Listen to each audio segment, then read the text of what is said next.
अबे साले 2 कौड़ी के इंस्पेक्टर, तुम मुझ पर हाथ उठाएगा? तेरी इतनी हिम्मत? तू अगर इंस्पेक्टर है तो मैं आर्मी कैप्टन हूँ। रॉयल एनफील्ड बाइक पर आर्मी कैप्टन जोया सिंह अपनी मां श्यामा देवी को लेकर बाजार की तरफ शॉपिंग करने जा रही थी। उसकी बड़ी बहन सैफाली सिंह इसी शहर की डिस्ट्रिक्ट मैजिस्ट्रेट यानी डीएम थी। मां के चेहरे पर खुशी और गर्व दोनों साफ दिख रहे थे, क्योंकि श्यामा देवी ने अकेले ही अपनी दोनों बेटियों को पाल पोस कर इस लायक बनाया था। बड़ी बेटी सैफाली को काम की वजह से घर आने का समय बहुत कम मिलता था। जैसे ही जोया की बाइक शहर के बाहरी इलाके की तरफ मुड़ी, आगे सड़क पर एक पुलिस बैरियर लगा हुआ था। जीप के बोनट पर पैर फैलाए, मूंछों पर ताव देता इंस्पेक्टर दिलीप राणा बैठा था। रोड पर 2 हवलदार लाठियां पटकते हुए आने जाने वालों का चालान काट रहे थे और उनसे जबरदस्ती पैसे वसूल कर रहे थे। उसी समय दूर से जोया सिंह अपनी बुलेट बाइक पर मां श्यामा देवी को लेकर आ रही थी। जैसे ही उन्होंने बैरियर पार करने की कोशिश की, इंस्पेक्टर दिलीप राणा ने हाथ उठाकर गरजते हुए जीप के बोनट से उतरते हुए कहा, ए लड़की, बाइक साइड में लगा, कहां भाग रही है? बहुत जल्दी है क्या? जोया ने शांति से बाइक रोकी। उसके चेहरे पर कोई डर नहीं था। वह बोली, जी साहब, हम घर के लिए जरूरी सामान लेने जा रहे हैं। अगर कागज देखने हैं तो हमारे पास सारे कागज हैं। दिलीप राणा ने उसकी ओर देखकर ठाका लगाया। ओहो, बड़ी बहादुर बन रही है। और तेरे पीछे ये बुढ़िया कौन है? कहां से आ रही है? बुढ़िया शब्द जोया के दिल में चुभ गए। उसकी आंखें लाल हो उठीं। उसने गहरी सांस लेकर जवाब दिया, जुबान संभाल कर बात कीजिए, ये मेरी मां है। हमारे पास सारे कागज मौजूद हैं। आप सिर्फ अपना काम कीजिए। किसी के बारे में ऐसे शब्द बोलना पुलिस वालों के मुंह से शोभा नहीं देता। इंस्पेक्टर दिलीप राणा गुस्से में आग बबूला हो गया और बोला, अबे चुप, तेरी जैसी लड़की हमें बोलना सिखाएगी? तू हमें कानून मत सिखा। हमें अच्छी तरह पता है कौन शरीफ है और कौन नहीं। निकाल कागज। जोया ने लाइसेंस और कागज निकालकर इंस्पेक्टर दिलीप राणा को दिए। दिलीप राणा ने कागजों को बिना देखे हवा में उछाल दिया और गुर्राया, अबे मूर्ख लड़की, हमें उल्लू बना रही है नकली कागज दिखाकर। सोच रही है ऐसे ही निकल जाएगी, हमसे चालाकी कर रही है। जोया को गुस्सा आ गया। वह बोली, अबे ओ इंस्पेक्टर, ये क्या बदतमीजी है? क्या तरीका है ये आपका कागज देखने का? इस तरह हमारे साथ बदतमीजी मत कीजिए, वरना तुम्हारी यह वर्दी उतारने में समय नहीं लगेगा। इतना सुनते ही इंस्पेक्टर दिलीप राणा आगे बढ़ा और बिना किसी झिझक के एक जोरदार थप्पड़ जोया के चेहरे पर जड़ दिया। तू कल की छोकरी मेरी वर्दी उतरवाएगी? जोया का सिर झटक गया, आंखों में आंसू तैर गए। एक आर्मी अफसर जिसने सीमा पर दुश्मनों की गोलियों का सामना किया था, आज अपने ही शहर में पुलिस की वर्दी पहने गुंडों के हाथों अपमानित हो रही थी। उसकी मां श्यामा देवी चीख पड़ी और आगे बढ़कर बोली, अरे मेरी बच्ची को क्यों मारा तुमने? अरे भगवान से तो डरो। दिलीप राणा ने उन्हें धक्का देते हुए चिल्लाया, चुप बुढ़िया, ज्यादा बोलेगी तो तुझे भी ऐसा ही थप्पड़ मिलेगा। अब जोया का खून खौल उठा। उसका हाथ थप्पड़ का जवाब देने के लिए उठा, पर फिर वहीं रुक गया। वह जानती थी कि अगर उसने इन गुंडों पर हाथ उठाया तो मामला और बिगड़ जाएगा। उसकी आंखें अंगारों की तरह जल रही थीं, पर होंठ बंद थे। इंस्पेक्टर दिलीप राणा चिल्लाते हुए बोला, इन दोनों को गाड़ी के अंदर बैठाओ और ले चलो थाने। वहां बताएंगे कि पुलिस की पावर क्या होती है। गुंडों की तरह तीनों पुलिसकर्मी उन्हें धक्के देकर जीप में ठूंसने लगे। सड़क पर तमाशा देखने वालों की भीड़ जमा हो गई थी। कुछ लोग मोबाइल निकालकर वीडियो बना रहे थे, पर किसी की हिम्मत नहीं हुई कि आगे बढ़कर कुछ बोल सके। इसी भीड़ में एक नौजवान लड़का चुपचाप पूरी घटना रिकॉर्ड कर रहा था। उसे अंदाजा भी नहीं था कि उसका यह वीडियो आने वाले वक्त में पुलिस की गुंडागर्दी के खिलाफ तूफान खड़ा करने वाला है। जीप में जोया अपनी मां को सीने से लगाए बैठी थी। श्यामा देवी रो रही थी और बेटी के चेहरे पर पड़े थप्पड़ के निशान देखकर सिसक रही थी। थाने पहुंचते ही इंस्पेक्टर दिलीप राणा मूंछों पर ताव देता हुआ गरजा, अबे हवालात में ठूंस दो इन दोनों को, सुबह तक सारी अकड़ निकाल देंगे, फिर देखेंगे इनकी औकात। हवलदार सुरेश और रमेश ने धक्के मारकर श्यामा देवी और जोया को एक बदबूदार कोठरी में बंद कर दिया। दरवाजा बंद होते ही कोठरी की दीवारों में उनकी सिसकियों की गूंज फैलने लगी। लेकिन इन पुलिस वालों को इस बात का जरा भी अंदाजा नहीं था कि बाहर एक ऐसा तूफान खड़ा था जिसकी कानों में थोड़ी सी भी भनक लग गई तो उसके चपेट में आने से इंस्पेक्टर समेत पूरे थाने की जिंदगी तबाह हो सकती थी। कोठरी में श्यामा देवी रोते हुए बोली, बिटिया, ये लोग हमें कहां बंद कर दिए, अब क्या होगा? जोया ने अपनी मां को गले से लगा लिया। मां, तुम चिंता मत करो, मैं हूं ना, बस थोड़ी देर की बात है, सब ठीक हो जाएगा। थोड़ी देर बाद एक सब इंस्पेक्टर शराब के नशे में धुत होकर हवालात के पास आया। हाथ में बोतल लहराते हुए बोला, बे कौन हो तुम दोनों? बड़ी वीआईपी बनती फिरती हो, बताती क्यों नहीं अपना असली नाम? जोया ने उसकी तरफ नफरत से देखा पर कुछ बोली नहीं। वह शराबी दरोगा कुछ और उल्टा सीधा बकता हुआ वहां से चला गया। धीरे धीरे रात गहराने लगी। हवालात के अंदर मच्छरों की भिनभिनाहट, सीलन की बदबू और घुटन बढ़ती जा रही थी। श्यामा देवी को अस्थमा की शिकायत थी। उस घुटन भरे माहौल में उनका दम घुटने लगा। वह जोर जोर से खांसने लगी। जोया घबरा गई। उसने दरवाजा जोर जोर से पीटना शुरू कर दिया।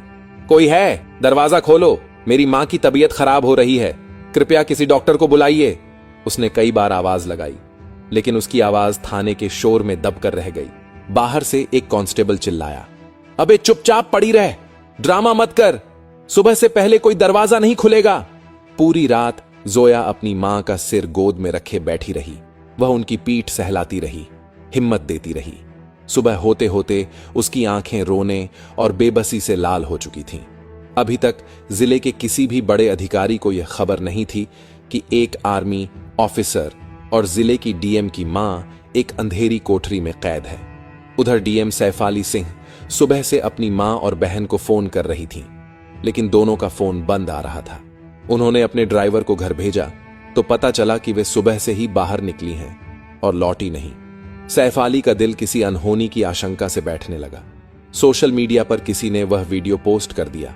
पुलिस द्वारा सड़क के बीच में श्यामा देवी और जोया को धक्का देकर जीप में डालने का वीडियो आग की तरह फैलने लगा।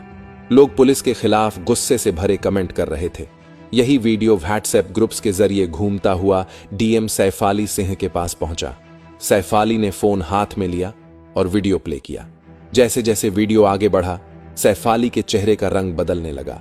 उनकी शांत आंखों में पहले हैरानी, फिर गुस्सा और फिर एक भयानक तूफान उभर आया जब उसने इंस्पेक्टर दिलीप राणा को अपनी फौजी बहन जोया के गाल पर थप्पड़ मारते देखा तो उसके हाथ कांपने लगे। फोन उसके हाथ से छूटते छूटते बचा। उसकी मां, उसकी प्यारी मां, जिसे उसने कभी ऊंची आवाज में बात तक नहीं की थी, सड़क पर गिड़गिड़ा रही थी और उसकी छोटी बहन, उसकी लाडली जोया, जो देश की शान थी, आज सड़क पर बेबस खड़ी थी। सैफाली की आंखों में आंसू भर आए, लेकिन उसने फौरन खुद को संभाला। वह एक डीएम थी। उसे इस वक्त भावनाओं में बहने का कोई हक नहीं था। उसके अंदर की बेटी और बहन तड़प रही थी, लेकिन उसके अंदर का अवसर जाग चुका था। इसके बाद उसने अपने पीए से कहा, विकास, पता लगाओ ये किस थाने का मामला है और मेरी मां और बहन इस वक्त कहां हैं। मुझे हर 1 मिनट की रिपोर्ट चाहिए। उसकी आवाज में जो ठंडक और गुस्सा था, उसे सुनकर पीए की रूह कांप गई। वह समझ गया था कि आज शहर में एक ऐसा तूफान आने वाला है जो कई लोगों की वर्दियां और कुर्सियां उड़ा कर ले जाएगा। सैफाली कुर्सी पर बैठकर सोचने लगी, मेरी मां जिसने हमें पालने के लिए अपनी पूरी जिंदगी लगा दी, और मेरी बहन जो देश के लिए जान हथेली पर चलती है, उनके साथ यह सुलूक। आज इस शहर की डीएम होने का असली मतलब मैं इन वर्दी वाले गुंडों को बताऊंगी।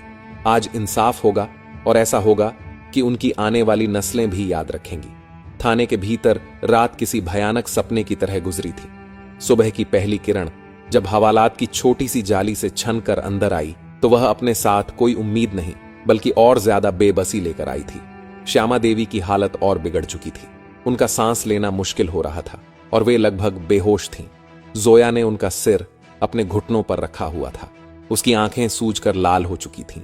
एक सिपाही पास से गुजरा तो उसे देखकर जोया ने फिर हिम्मत जुटाई। भाई साहब, प्लीज एक बार डॉक्टर को बुला दीजिए, मेरी मां की जान खतरे में है। सिपाही ने नफरत भरी नजर से उसे देखा और बोला, हम अपराधियों के लिए डॉक्टर नहीं बुलाते, मर जाए तो एक गिनती कम होगी। यह शब्द जोया के दिल में किसी जहरीले खंजर की तरह उतर गए। उसे लगा जैसे किसी ने उसकी आत्मा पर चोट लगाई हो। उसकी आंखों में अब आंसू नहीं बल्कि एक फौजी का ठंडा गुस्सा था जो ज्वालामुखी की तरह फटने का इंतजार कर रहा था। इसी बीच थाने के बाहर माहौल बदलने लगा था। वह वायरल वीडियो अब सिर्फ शहर में नहीं बल्कि पूरे प्रदेश में फैल चुका था। तमाम सोशल मीडिया प्लेटफॉर्म्स पर लोग लिख रहे थे, क्या यही है सरकार के सिस्टम का असली चेहरा? मीडिया चैनलों को भी खबर लग चुकी थी। रिपोर्टर्स की गाड़ियां थाने के बाहर जमा होने लगी थीं। किसी को अंदर जाने की इजाजत नहीं थी लेकिन कैमरे लगातार बाहर से हर हरकत कैद कर रहे थे। थाने का इंस्पेक्टर दिलीप राणा इस सबसे बेखबर अपने ऑफिस में बैठा चाय की चुस्कियां ले रहा था। उसे लग रहा था कि उसने 2 आवारा औरतों को सबक सिखाकर बड़ा तीर मारा है। तभी उसका मोबाइल बजा, स्क्रीन पर नाम चमक रहा था। एएसपी साहब। उसने अकड़कर फोन उठाया। दूसरी तरफ से एएसपी की घबराई हुई और गुस्से से भरी आवाज आई, राणा साहब, तुम्हारे थाने में बीती रात कोई खास गिरफ्तारी हुई है? इंस्पेक्टर ने सीना चौड़ा करके कहा। हां सर, 2 औरतें पकड़ी थीं, रॉयल एनफील्ड पर थीं, अकड़ दिखा रही थीं। शक हुआ तो हवालात में डाल दिया। फिर ईएसपी की आवाज दहाड़ में बदल गई। अबे राणा, सब बर्बाद कर दिया तुमने। वे 2 औरतें कोई और नहीं, इस जिले की डीएम सैफाली की मां और उनकी बहन आर्मी कैप्टन जोया सिंह हैं, और वह वीडियो पूरे देश में घूम रहा है। मुख्यमंत्री तक बात पहुंच गई है। तुमने डीएम की फैमिली को हवालात में डाला और उनके साथ बदसलूकी की, थप्पड़ मारा। किस अधिकार से? फोन इंस्पेक्टर दिलीप राणा के हाथ से लगभग छूट गया। उसके चेहरे का रंग उड़ गया, जैसे किसी ने उसका सारा खून निचोड़ लिया हो। उसने लड़खड़ाती आवाज में कहा, सर, हमें पता नहीं था। उन्होंने बताया नहीं। सर, हमसे गलती हो गई, माफ कर दीजिए। एएसपी ने चीखते हुए कहा। तुम्हें अब मुख्यमंत्री और चीफ सेक्रेटरी को जवाब देना पड़ेगा। अभी इन्हें बाहर निकालो, और अगर उन्हें कुछ हुआ तो मैं तुम्हें जिंदा जमीन में गाड़ दूंगा। फोन कट चुका था। इंस्पेक्टर दिलीप राणा की दुनिया घूम गई। वह पागलों की तरह अपनी कुर्सी से उठा और हवालात की तरफ भागा। चाबी लाओ, जल्दी खोलो दरवाजा। सिपाही दौड़ा दौड़ा कर चाबी लेकर आया। दरवाजा खोला गया। अंदर का मंजर देखकर इंस्पेक्टर की आत्मा कांप गई। जोया नीचे जमीन पर बैठी थी। उसकी गोद में उसकी मां बेहोश पड़ी थी। इंस्पेक्टर दौड़ते हुए अंदर गया और हाथ जोड़कर गिड़गिड़ाने लगा, मैडम, हमें माफ कर दीजिए। हमें सच में नहीं पता था कि आप कौन हैं। आपने बताया क्यों नहीं? जोया ने कोई जवाब नहीं दिया। उसने बस अपनी मां की नस टटोली। वह बहुत धीमी चल रही थी। उसने इंस्पेक्टर की तरफ ऐसी नजर से देखा कि वह कांप गया। जल्दी एम्बुलेंस बुलाओ। उसकी आवाज में एक फौजी का हुक्म था। इंस्पेक्टर ने कांपते हाथों से मोबाइल निकालकर एम्बुलेंस को फोन किया। 5 मिनट के अंदर एम्बुलेंस थाने पहुंच गई। श्यामा देवी को स्ट्रेचर पर लिटाया गया। जोया भी उनके साथ एम्बुलेंस में बैठ गई। जैसे ही वे लोग थाने से बाहर निकले, मीडिया ने उन्हें घेर लिया। कैमरों की फ्लैशलाइट और सवालों की बौछार शुरू हो गई। मैडम, क्या यह सच है कि आपको पुलिस ने मारा और रात भर हवालात में रखा? क्या आप जानबूझकर अपनी पहचान छिपा रही थीं? क्या आप दोषियों के खिलाफ एक्शन लेंगी? जोया ने किसी सवाल का जवाब नहीं दिया। उसकी नजरें सिर्फ अपनी मां पर थीं। अस्पताल पहुंचते ही श्यामा देवी की हालत और नाजुक हो गई। उन्हें सीधे आईसीयू में भर्ती किया गया। डॉक्टर ने बताया कि उन्हें घुटन और मानसिक आघात की वजह से सीवियर अस्थमा अटैक आया है। उनकी उम्र को देखते हुए स्थिति चिंताजनक है। यह सुनकर अब तक पत्थर बनी हुई जोया टूट गई। वह अस्पताल के कॉरिडोर में एक बेंच पर बैठकर अपने आंसुओं को रोकने की नाकाम कोशिश कर रही थी। तभी वहां डीएम सैफाली सिंह पहुंची। उसने अपनी बहन को इस हालत में देखा तो दौड़कर उसे गले लगा लिया। दोनों बहनें एक दूसरे से लिपटकर रो पड़ी। दीदी, जोया, ये सब कैसे हुआ? तूने मुझे फोन क्यों नहीं किया? जोया ने रोते हुए कहा। दीदी, उन्होंने हमारा फोन छीन लिया था। और मां, दीदी, मां को कुछ हो गया तो मैं खुद को कभी माफ नहीं कर पाऊंगी। सैफाली ने अपनी बहन के आंसुओं पोंछे। कुछ नहीं होगा मां को। कुछ देर बाद एएसपी, डीआईजी और जिले के तमाम बड़े अफसर अस्पताल पहुंचे। एसपी ने आगे बढ़कर हाथ जोड़े। मैडम, हम बहुत शर्मिंदा हैं। आपकी पहचान न जान पाना हमारी बहुत बड़ी भूल थी। सैफाली ने उनकी तरफ देखा। उसकी आंखों में आंसू नहीं बल्कि लावा दहक रहा था। उसने कहा, यह भूल नहीं, गुनाह है। पहचान जानकर इज्जत देना अगर आपके सिस्टम की आदत है तो यह सिस्टम नहीं, गुलामी है। मेरी बहन ने अपनी पहचान इसलिए नहीं बताई थी ताकि वो देख सके कि आप लोग एक आम इंसान के साथ क्या करते हैं। और आखिर उसने देख ही लिया। मारपीट, गलत व्यवहार, अपमान और मौत के मुंह में धकेलना। एएसपी ने सिर झुका लिया। हमसे गलती हो गई जो हमने पहले इस पर ध्यान नहीं दिया, लेकिन अब इस पर कार्रवाई करी जाएगी। मैडम, हमें माफ कर दीजिए। सैफाली की आवाज और सख्त हो गई। माफी से मेरी मां ठीक नहीं हो जाएगी। सुधार तभी होगा जब आप समझेंगे कि पुलिस की ताकत वर्दी से नहीं, इंसानियत से होती है। तभी डॉक्टर ने बताया कि श्यामा देवी की हालत अब स्थिर है, लेकिन उन्हें कुछ दिन आईसीयू में रखना होगा। यह सुनकर दोनों बहनों ने राहत की सांस ली। अगले दिन सुबह शहर की सड़कों पर अधिकारियों की गाड़ियों की लाइन लग गई। आगे पीछे कई गाड़ियां चल रही थीं और बीच में डीएम शेफाली सिंह की सरकारी गाड़ी। गाड़ियां सीधी थाने के आगे जाकर रुकी। आईपीएस और आईएएस सहित कई बड़े अधिकारी सीधे थाने में प्रवेश किए। उनके साथ थी डीएम शेफाली सिंह। उन्हें देखकर इंस्पेक्टर दिलीप राणा का चेहरा पल भर में फीका पड़ गया। इंस्पेक्टर दिलीप राणा कुछ बोलना चाहा, पर उसकी एक न सुनी गई। दिलीप राणा सहित कई हवलदारों को सस्पेंड किया गया और उसके हाथों में हथकड़ियां डाल दी गई। पूरे शहर में सन्नाटा सा गया। उसी शाम डीएम ऑफिस में एक स्पेशल प्रेस कॉन्फ्रेंस बुलाई गई। सैफाली खुद मीडिया के सामने आई और बोली, हां, यह सच है कि कल रात मेरी मां और मेरी बहन के साथ पुलिस ने बदसलूकी की, लेकिन यह कहानी सिर्फ मेरी नहीं है। यह इस जिले के हर उस आम नागरिक की कहानी है जो रोज थानों में जिल्लत झेलता है। इसीलिए आज मैं सिर्फ उन पुलिस वालों के खिलाफ नहीं, बल्कि इस सड़े हुए सिस्टम के खिलाफ जंग का ऐलान करती हूं। पूरे जिले की पुलिस को अब इंसानियत और संवेदना की ट्रेनिंग दी जाएगी।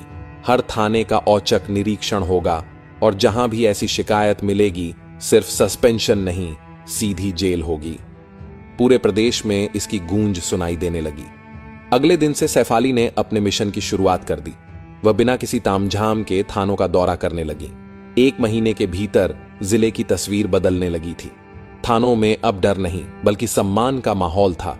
सिपाही लोगों से मुस्कुराकर बात करने लगे थे और श्यामा देवी, जो कभी एक हवालात में बेहोश पड़ी थीं, आज गर्व से सबको बताती थीं कि उनकी बेटियां सिर्फ अफसर नहीं, बल्कि इंसाफ की वह मिसाल है जो अंधेरे को चीरना जानती हैं।